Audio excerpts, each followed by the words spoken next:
بسم اللہ الرحمن الرحیم۔ السلام علیکم، میں سمیع ابراہیم ہوں۔ آپ ہمارا یوٹیوب اور فیس بک چینل دیکھ رہے ہیں۔ امپورٹنٹ ڈیولپمنٹس ہیں۔ ویسے تو کیپٹل خالی ہو گیا، لوگ عید کی چھٹیاں منانے چلے گئے، لیکن جو ایکٹیویٹی ہے وہ بڑی تیز ایکٹیویٹی چل رہی ہے اس وقت۔ عدلیہ کے اندر جو لڑائی ہے، حکومت کے اندر اتحادیوں کے بیچ میں جو معاملات ہیں، اور کیا جو عمران خان صاحب نے اب محمود خان اچکزئی کے ذریعے جو گفتگو کی پیشکش کی ہے، کیا اس پر کوئی عملی اقدامات ہوتے ہوئے نظر آ رہے ہیں؟ نون لیگ اور پیپلز پارٹی کی جو آپس میں لڑائی ہے، کیا یہ واقعی سنجیدہ لڑائی ہے اور اس پہ یہ حکومت گر سکتی ہے؟ بڑے اہم سوال ہیں۔ سب سے پہلے تو میں آپ کو یہ بتاؤں کہ ایک بڑی جو اہم کنٹرڈکشن سامنے آئی ہے قاضی فائز عیسیٰ صاحب اور لاہور کے چیف جسٹس ملک شہزاد صاحب کی گفتگو میں۔ قاضی صاحب کہتے ہیں کہ میں جب سے چیف جسٹس بنا ہوں، کسی طرح سے بھی میرے جج پر کوئی ایگزیکٹو کا دباؤ نہیں ہے، کہیں پر کسی کے ساتھ مینیپولیشن کرنے کی کوشش نہیں کی گئی۔ لیکن ملک شہزاد صاحب نے جو بات کہی ہے، جو لاہور ہائی کورٹ کے چیف جج ہیں، وہ بات انہوں نے بالکل مختلف کہی ہے۔ جو ایک انسداد دہشت گردی کی عدالت ہے سرگودا کی، اس کے جج محمد عباس صاحب نے جو لیٹر لکھا ہے، جس میں انہوں نے اپنے چیف جسٹس کو آگاہ کیا ہے کہ کس طریقے سے ان کو ڈرایا دھمکایا گیا، ان کو بتایا گیا کہ ان کے بچے، ان کے ویئر اباؤٹس اور فیملی کے نام لیے گئے، ان کے میٹر توڑ دیے گئے، اور ان پر دباؤ تھا کچھ لوگوں سے ملاقات کرنے کے لیے۔ لیکن وہ یہ باتیں، نہ وہ ڈر رہے ہیں، نہ وہ کسی طریقے سے کوئی معاملہ جو ہے اس کو کسی طرف رکھیں گے۔ انصاف، آئین اور قانون کے مطابق کام کرتے رہیں گے۔ ان سے کوئی فرق نہیں پڑے گا، جو مجھے ڈرانا چاہتا ہے وہ مجھے ڈرا نہیں سکتا۔ لیکن یہ بات میں چیف جسٹس صاحب کے نوٹس میں لا رہا ہوں، پنجاب ہائی کورٹ کے۔ اب قاضی فائز عیسیٰ صاحب صادق اور امین نہیں رہے۔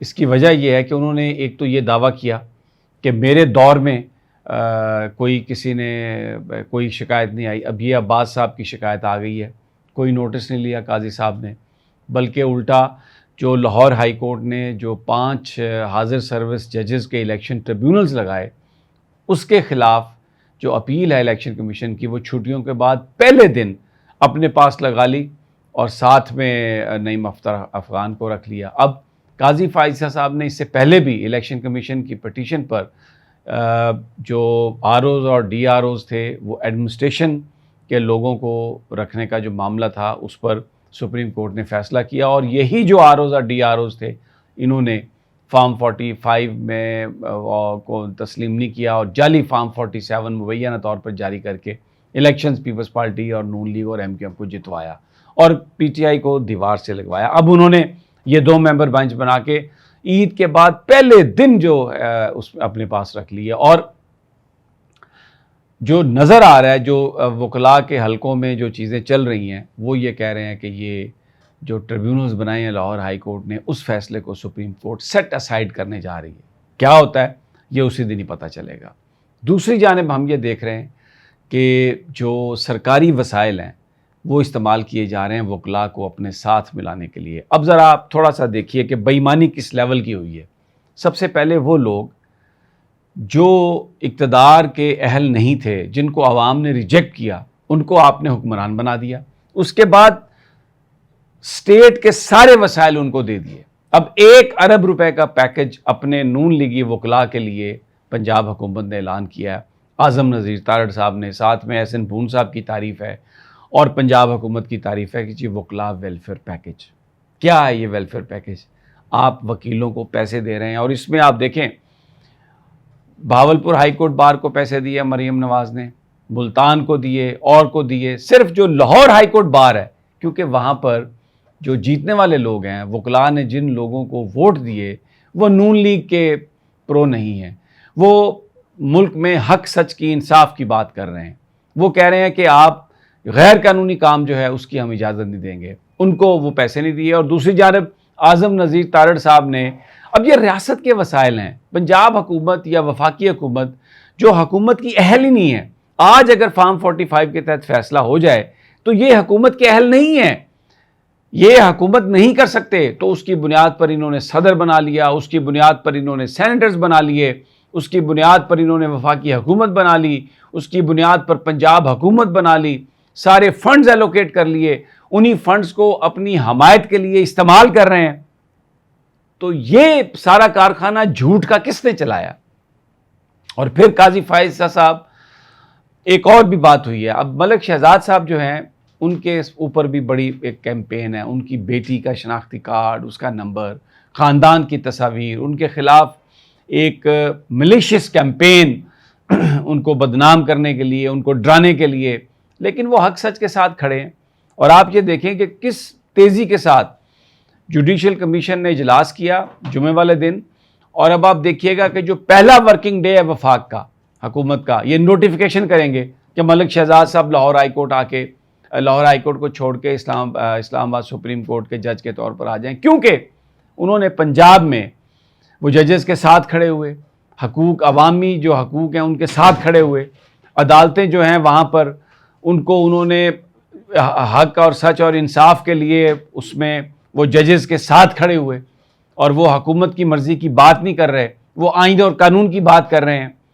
تو وہی نون لیگی بلاگرز, یوٹیوبرز, صحافی جو پہلے ملک شہزاد کی تعریف کرتے نہیں تھکتے تھے, اب انہوں نے جب قانون کی بات کرنا شروع کی ہے تو ان کی بدتعریفی اور ان کے خلاف سکینڈلائز چیزوں کو کر دیا ہے. تو یہ ایک بڑی عجیب سی اس میں کشمکش میں, اور یہ عید کی چھٹیوں میں بیہائنڈ دا سین یہ معاملہ جاری رہے گا, کیونکہ اس وقت جو پیپلز پارٹی اور نون لیگ کے بیچ میں یہ اقتدار کی جنگ ہے, عوام کے لیے جنگ نہیں ہے. آپ دیکھیں کہ جو ہتک عزت کا بل تھا پنجاب میں, وہ پیپلز پارٹی نے ان کا گورنر واپس کیے بغیر چھٹی پہ چلا گیا, اور ملک احمد نے آ کے جو قائم مقام گورنر بنے وہ سائن کر دیے.